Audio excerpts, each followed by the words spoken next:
You ever felt like something was off, but couldn't put your finger on it? Like the room was too quiet, even when filled with voices? That's the kind of silence I'm talking about, the emotional kind. The kind that seeps in not because no one's speaking, but because something is being carefully unsaid. Most men think seduction starts with touch or flirtation, but what if I told you? It often begins in complete stillness. The glance she holds just 2 seconds too long. The laugh that's a little too specific to your joke. The way she leans in, not too close, but just enough for your body to ask questions your mind hasn't formed yet. And it's in that precise moment, between comfort and curiosity, that the game quietly begins. You don't even realize you've stepped into it. But she knows. Oh, she always knows. Let me ask you this: have you ever felt chosen without understanding why? Not for your success, not for your looks, but something beneath all that? It's strange, right? That eerie sense that someone is watching you in a room full of people. And when you turn, it's her. She doesn't smile right away. She lets the silence do the work. That's not shyness. That's power in disguise. And here's where most men miss it. We're taught to look for the loud signs, the overt gestures, the direct compliments. But the real seduction, it's hidden in restraint. It's in how she says less, but her presence says everything, and in your mind a voice whispers, am I imagining this? Or is something actually happening here? That's where the first trap lies: doubt. Not hers, yours. Because once you start questioning your own instincts, she's already 3 moves ahead. The truth is, the most dangerous kind of seduction isn't the one that makes you act, it's the one that makes you pause. Makes you hesitant, reflective. And that pause, that's where her control lies. It's not witchcraft, it's psychology, pure and precise. A woman who understands her energy doesn't need to speak it. She broadcasts it in frequency. You feel it before you see it, and when she lowers her eyes, when she sits just diagonally across from you, never directly, your body registers signal before your brain catches up. But here's the kicker: she's not doing this blindly. It's deliberate. A well-placed silence here. A perfectly timed smile there. A comment that feels too random to be intentional, but it lingers like a thread left untied. You walk away feeling seen but not understood, touched but never touched. That's when you start replaying moments in your head like a scene from a film you swear you've missed something in. And maybe you have. Maybe what you missed was this seduction.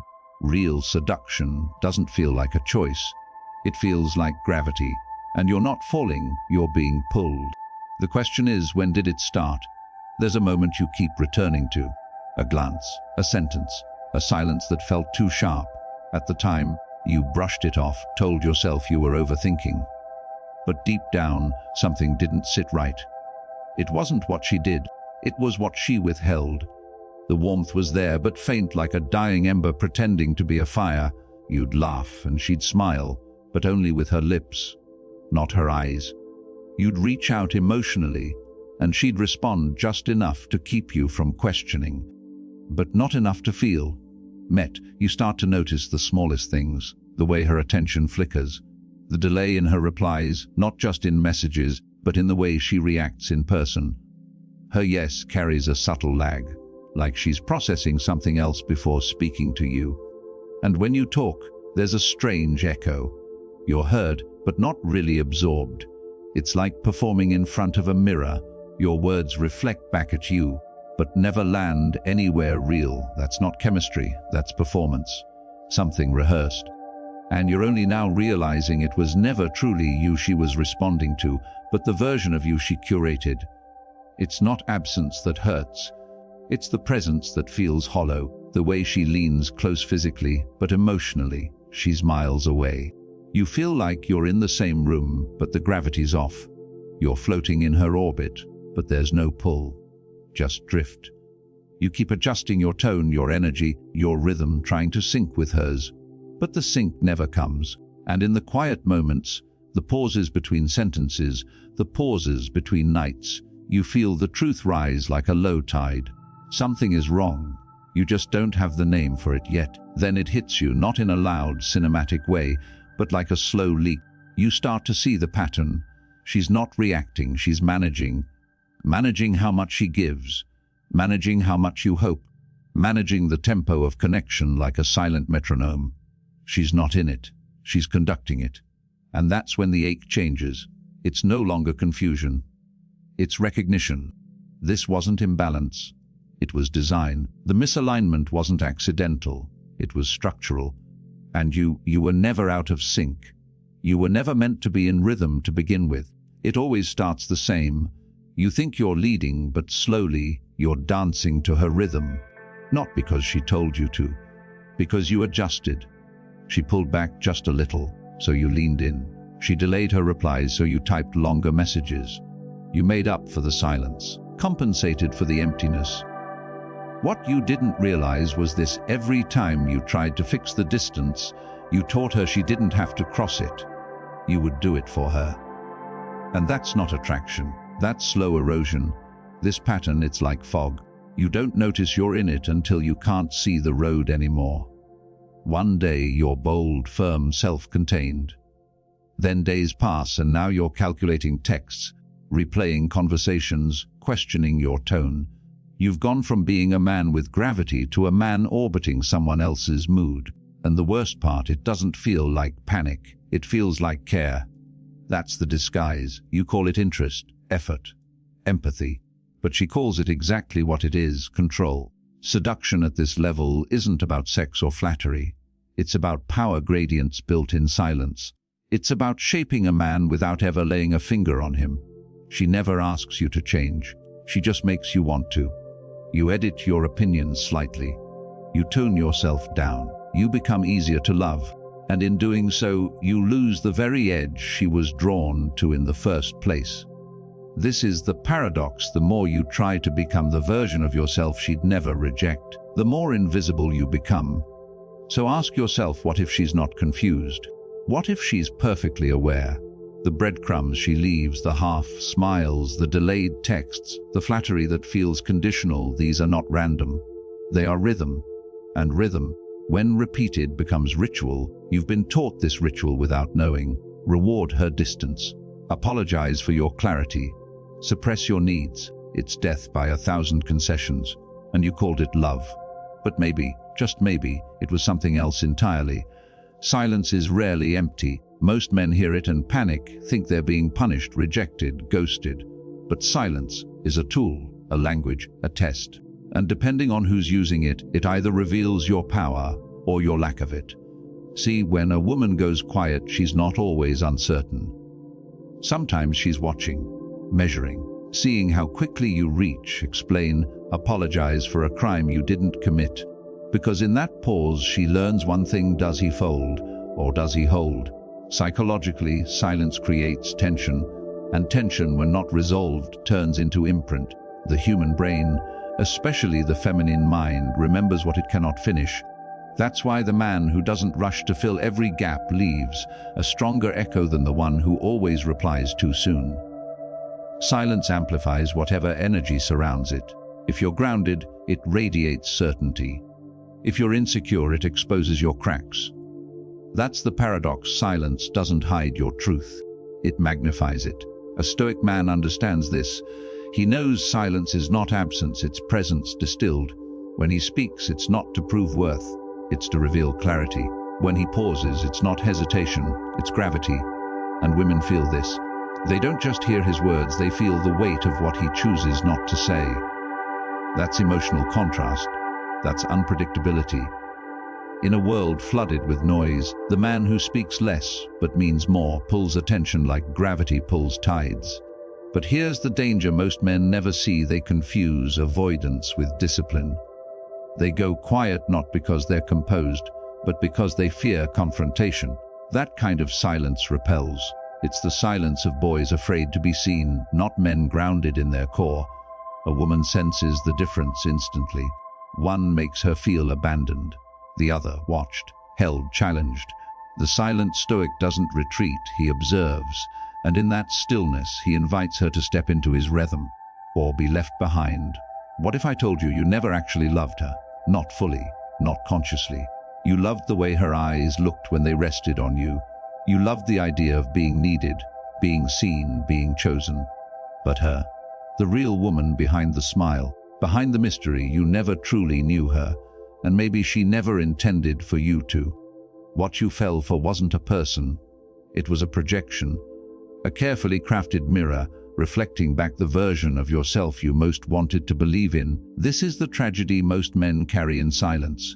They confuse attention with connection, chemistry with compatibility. But intimacy, real intimacy, doesn't come from how someone makes you feel. It comes from who they are when your feelings aren't the focus.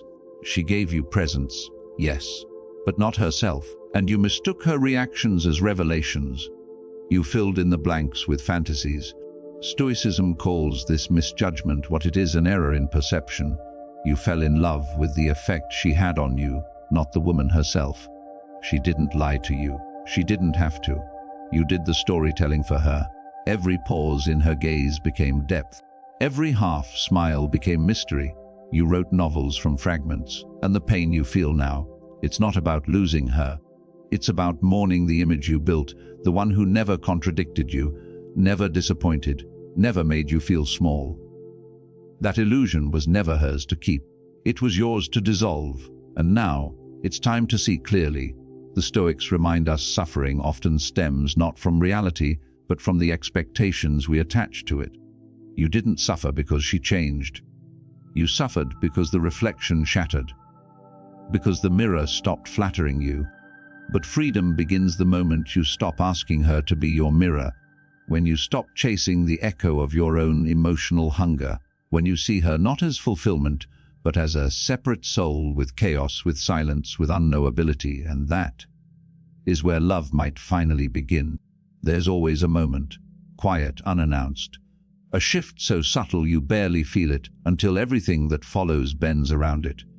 It's when you stop asking, "Do I want this?" and start asking, "What should I do to keep it?" You adjust your tone. You dilute your truth. You let little things slide, not because you don't see them, but because you fear that speaking up might break the spell. That moment is when you stop being desired and start being tolerated. And you knew it. Somewhere inside you knew. It doesn't look dramatic. There's no grand betrayal, no slammed doors, just tiny compromises dressed as connection. You cancel your plans, you downplay your needs. You begin performing, you, the once grounded man, now dancing just slightly out of rhythm with yourself. She didn't ask you to change, but she didn't stop you either. And you told yourself it was love, but maybe it was something else. Maybe it was the quiet panic of needing to be enough for someone who never asked you to be whole, just pliable. This is where many men lose themselves, not in heartbreak, but in slow erosion, in the ache of trying to remain attractive while secretly begging to be kept.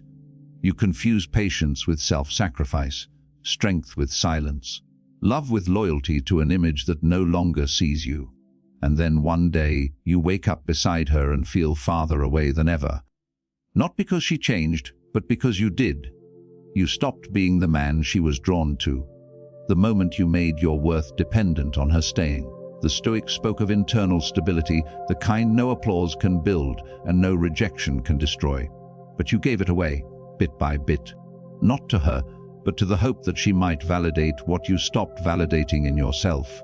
So ask yourself now, not with shame, but with clarity, was I in love, or was I trying to prove I'm worth loving? And if the answer stings, let it. Because from that sting begins your return, not to her, but to the man you abandoned to earn her attention. What if she wasn't manipulating you? What if she was just mirroring back the parts of you that were already out of alignment? That quiet discomfort you felt, it wasn't hers. It was yours, reflected. In her eyes, in her silence, in the way she responded just enough to keep your hope alive, but never your soul grounded. She didn't confuse you. You brought your own confusion, and she, unknowingly or not, became the canvas where your need for validation painted its loudest strokes. Epictetus once said, "It's not things themselves that disturb us, but our opinions about them." You thought she was unpredictable, but it was your expectations that kept shifting. You thought she made you feel small, but it was your own neglect of self that shrank you. A Stoic doesn't chase external control, He restores internal order, yet somewhere along the way, you gave her the pen and let her rewrite your script. The irony. She wasn't writing anything. She was just handing you back your own pages, word for word. Marcus Aurelius wrote, "You have power over your mind, not outside events." Realize this, and you will find strength. But strength isn't loud. It's not in confrontation or withdrawal. It's in the quiet choice to stop blaming the mirror, to stop asking the reflection to change. A woman can't steal your peace unless you've made her the guardian of it. And most men don't lose themselves to women, they lose themselves to the story they hoped she'd fulfill. She just happened to be where the story collapsed. So maybe she wasn't the storm.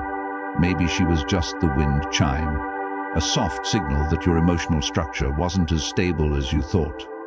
And now that the sound has faded, you have a choice: keep building taller illusions or dig deeper foundations. The Stoic path doesn't promise comfort. It promises clarity, and clarity begins when you stop asking why she changed and start asking why your peace depended on her staying the same. That's not philosophy. That's liberation. And it's yours if you're ready to reclaim it. There's a night you haven't forgotten, not because something happened, but because something didn't. Maybe you were lying beside her, her back turned, her breathing even, and yet your mind was loud. You stared at the ceiling, wondering, is she really here with me or just next to me? You never asked. You swallowed the question like a stone, because deep down you feared the answer. And that fear, that quiet refusal to confront what you already knew, became the slow poison dripping into every moment after. Most men aren't undone by heartbreak. They're undone by the questions they never voiced. Am I enough? Is she bored? Why do I feel alone even when I'm with her? These are not questions for her. These are questions for you. And when you don't answer them, they don't disappear. They embed, they mutate, they become over-texting, over-apologizing, over-accommodating. You think you're being attentive, but really you're negotiating with ghosts. Ghosts you created by refusing to speak to your own reflection. Stoicism isn't about suppressing emotion. It's about meeting it, calmly, brutally, honestly. But how can you meet what you keep burying? Every question left unasked becomes a leash. You move, but you're not free, because part of you is always looking back, wondering, was I ever really chosen, or just convenient? The silence you feared from her, it was already inside you. And until you break it, you'll keep chasing clarity through chaos. She doesn't need to confuse you. You're doing it perfectly on your own. A man becomes truly dangerous, not when he stops feeling, but when he stops hiding what he feels from himself, when he walks straight into the question and stays there. Not for answers, but for alignment, because only then does he stop leaking need through every word, every gesture, every silence he tries to fill. The enemy was never uncertainty. It was your refusal to sit in it. And until you do, you'll keep misreading distance as rejection, when maybe it was just your soul asking you to come home. She pulls away, then returns with softness. She goes silent after intimacy. She laughs, then withdraws when you lean closer. You call it mixed signals, but to her it's safety. To a woman, emotional closeness is both magnetic and dangerous. So she tests the current before she steps into it, not to hurt you, but to see what happens when I move away. Does he collapse? Or does he remain still, like a man who isn't shaken by the tides of someone else's fear? That's not manipulation. That's instinct. These aren't games in the way most men imagine. They're emotional calibrations, subtle checks written in silence and pause, a slow dance of how much can I trust you with my vulnerability, without handing you my whole soul too soon. When she pushes, it's not always rejection. It's often a request for evidence. Can you hold your center while I waver? Will your steadiness make my chaos feel safe, or will it mirror it? What she's really asking is, can I lose control without losing you? Push-pull. The glance she gives you across the room, then the sudden distance after. It's tension. Deliberate, yes, but not cruel. Because real attraction isn't born from comfort. It's born from polarity, and polarity requires space. A woman who knows her energy knows that if she reveals it all at once, it becomes ordinary, so she lets you wonder, not to confuse but to deepen your reach. And the Stoic man, he doesn't chase into the silence, he occupies it. He knows his presence doesn't shrink when hers recedes. Remember, most of what you call games are her attempts to feel something she can't explain. Safety without boredom, depth without drowning, power without needing to control. And if you fail her tests, it's not because you weren't good enough. It's because you mistook her defense mechanisms for cruelty. A woman doesn't need you to play along. She needs you to remain unmoved, not indifferent, but anchored. That is the quiet strength she can lean on when the game ends and the real connection begins. There comes a point where you stop asking, "What does she want?" and start asking, "What do I allow?" That's the shift. Not louder, not colder. You don't reclaim the frame by forcing her to follow your rhythm. You reclaim it by remembering that you set it. Not with control, but with composure. You don't chase silence to decode it. You hold your presence like a lighthouse in fog. You don't dim or blink. You exist steadily. That alone reshapes the entire energy of the room. Most men fall when they start reacting to mood swings, to delays, to praise or withdrawal. Their frame is borrowed from the woman, the situation, their insecurity. But a Stoic man isn't moved by outcomes. He knows, I don't need her to behave a certain way for me to stay grounded. He doesn't speak to soothe tension. He lets tension speak for him. Because real power isn't in fixing her emotions, it's in not abandoning yourself to manage them. That's what changes the dynamic. That's what earns respect. Reclaiming the frame is not about dominance, it's about direction. It's when you stop tiptoeing around rejection and start walking with intention. You say less but mean more. You allow space but not disrespect. You draw boundaries not to punish but to protect the integrity of your own energy. She may test, she may pull away. Let her. A woman doesn't trust the man who bends with every emotional gust. She trusts the man who holds his posture and invites her to rise into his steadiness. You can't control her reactions. You can only control your presence. That's Stoicism. That's masculine clarity. You stop trying to be chosen and start being selective. You stop trying to be loved in a specific way and start requiring to be respected for exactly who you are. Because love that costs your center isn't love, it's a leash. And when you reclaim your frame, you're not just stepping back into power. You're reminding her this is the man she was drawn to in the first place, not the one trying to earn her approval, but the one already whole. It's quiet now. Not her silence, yours, but it feels different this time, not anxious, not waiting, just still. Like standing in the middle of a forest after the wind has passed. You remember that moment from before, phase one, the glance that lingered too long, the laugh that felt designed. Back then, you leaned in to chase the warmth. But now you understand not every warmth is meant to be held. Some are just mirrors of your longing, not homes for your heart. There's no anger left, not even disappointment. Just clarity, cool and unshakable, like the surface of still water before dawn. You no longer replay what she said or didn't say. You no longer wonder what it meant, because now you see the pattern, not just hers but yours. The way you gave too quickly, waited too long, reached when you should have remained rooted. And yet, there's no regret in this seeing, only the gentle weight of finally knowing what was always there. Marcus Aurelius wrote, "Be like the rock that the waves keep crashing over. It stands unmoved, and the raging of the sea falls still around it." That's what you've become, not cold, not detached, just steady. You're no longer looking for someone to complete your rhythm. You've found your own tempo. And the beauty of that, you can now hold space for another without needing to fill the silence. You don't flinch when the wind changes. You let it pass through like the oak that bends but never breaks. You see her clearly now, but more importantly, you see yourself.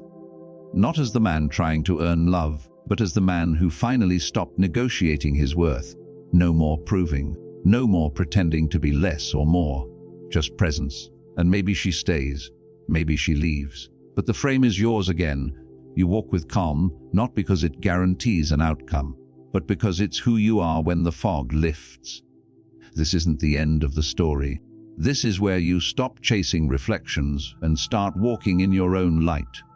Looking back now, it's strange how much weight a glance once held, how a delayed reply could shift your mood, how you mistook her silence as a void you had to fill rather than space she was allowed to have. You were navigating shadows not because she was hiding, but because you hadn't lit your own path yet. What you called love was often fear in disguise, fear of not being enough, fear of losing something you never truly held. And yet every moment served its purpose, each ache, each silence, each pull and release. You saw the patterns, first in her, then in yourself. You began with questions like, what does she want from me? And now you ask, what do I stand for when no one's looking? That's the reframe. Not chasing better outcomes, but becoming a clearer observer of yourself. The man at the beginning of this story was looking outward, hoping to be chosen. The man now, he chooses with presence, with clarity, with standards rooted in self-respect. It's not a louder version of you, it's a more aligned one. You don't need to rewrite who you are to be loved. That was the illusion. The truth is, when you distort yourself to be kept, you lose the very presence that made you magnetic. What women truly respond to isn't perfection. It's coherence, congruence. A man whose words, energy, and silence all come from the same still center. You chased emotional highs thinking they were proof of connection, but real connection doesn't spike, it settles. It grows in quiet ground, not in storm chasing. So here you are, the same man, but not really. You've seen through the fog, felt the pull of the mirror, faced the unspoken. You didn't need her to reflect your worth. You needed space to remember it. That's what Stoicism teaches, not how to win her, but how to lose the version of yourself that needed to. Now, when you think back to those early moments, the laughter, the pause, the uncertain glance, you don't H anymore. You understand. And understanding doesn't demand closure. It just lets you walk forward. So now you know, the mirror was never about her. The silence was never hers to break. It was always about you. Your perception, your boundaries, your willingness to abandon yourself for the illusion of being wanted. But here's the question you have to face now, alone and honest. What happens if you don't change anything? What happens if you leave this video not in agreement, and then walk right back into the same pattern with a different name, a different smile, but the same story? Awareness without action is just self-deception dressed in insight. You've seen the loop, the chase, the confusion, the slow erosion of self. If you don't anchor differently, it will repeat. Maybe not tomorrow, but soon.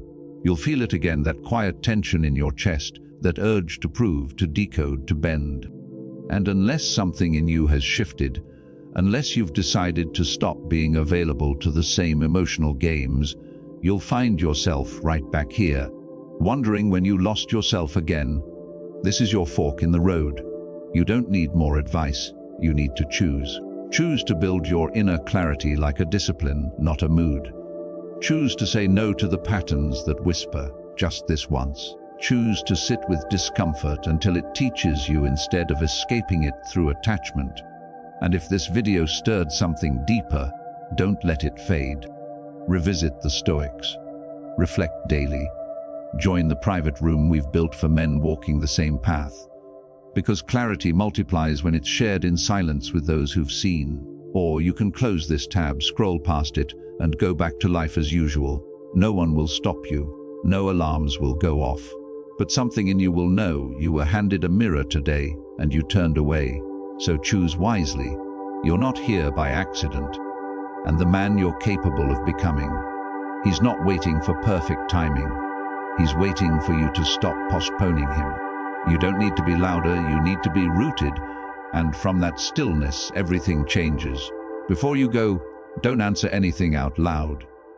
Just sit with this. When was the last time you were truly quiet, not scrolling, not fixing, not seeking, but still? Not the silence of waiting for someone else's message. The kind of silence that makes your chest tighten because it reveals how much noise you've been hiding behind. That's your challenge now, not to perform strength, but to sit in the absence of distraction long enough to see what's actually driving you. For the next 72 hours, don't chase. Don't reach out to prove worth. Don't explain your value to someone who never asked for it. Just observe yourself, your instincts. The spaces where you would have filled in the gaps, made excuses, softened your truth. Let them stay empty. That is the discipline. The frame doesn't return through willpower, it returns through stillness. Through the choice to withhold not out of spite, but out of sovereignty. And maybe, just maybe, you'll notice how much of your energy was spent asking unspoken questions to people who were never meant to answer them. That's when you begin the real work, not of becoming someone new, but of returning to the man you were before the noise convinced you that you had to earn what already lives in you.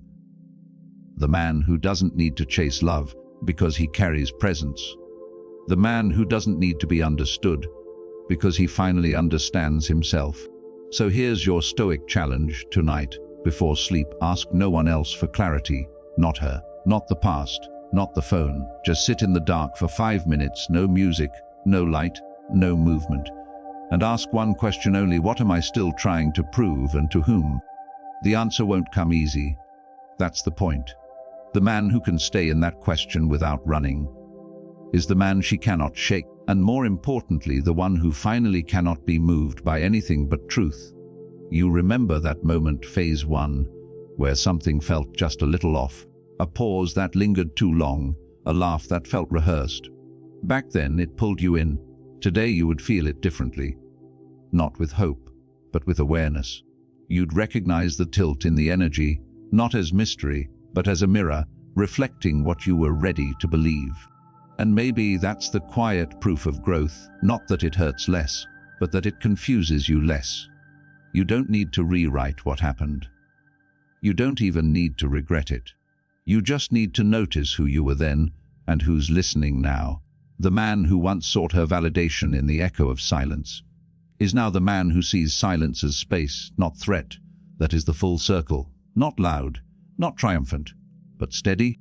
And if you ever find yourself in that moment again, same glance, same silence, just ask yourself, do I recognize this pattern, or do I still need to live it again? But if part of you still aches to know, why do certain women awaken that fire, that fixation, that helpless attraction, even when you know they're not right? Then you're not done yet. That answer lies deeper, beneath the behavior, beneath her smile, beneath the wound that taught you love should feel like pursuit. That's the next layer. And once you see that, it won't just change how you relate to women. It will change how you relate to yourself. So the next time she looks at you, not just any woman, but the one who makes your chest tighten and your breath quiet, don't react. Observe. Because the fire she stirs in you may not be desire. It might be the ghost of a story you haven't finished. And in our next video, we'll open that door, not to chase her, but to meet him, the boy you once were and the man he needs you to become. Until then, let the silence speak, and this time, listen differently.